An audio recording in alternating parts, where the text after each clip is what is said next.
సుప్రభాతం. వినండి సుభాషితం భావసమేతం.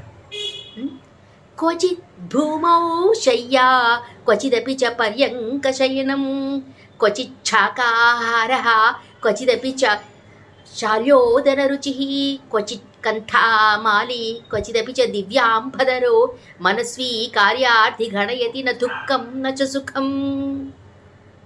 ఒక పనిని సాధించాలన్న స్వభావం కలవాడు ఆ పనిని సాధించే క్రమంలో నేల మీద పడుకోవాల్సి వచ్చినా, పరుపు మీద పడుకోవాల్సి వచ్చినా, పచ్చి కాయగూరలు తిన్నా, సన్నబియ్యం అన్నం తిన్నా, చిరిగిపోయిన బట్టల్నే ధరించవలసి వచ్చినా, పట్టు పీతాంబరాలను కట్టిన, సుఖం వచ్చినా దుఃఖం వచ్చినా వాటిని లక్ష్య పెట్టడు. కార్య సాధకులకు ఆ లక్షణం ఉంటే సాధించలేనిది ఏదీ లేదు.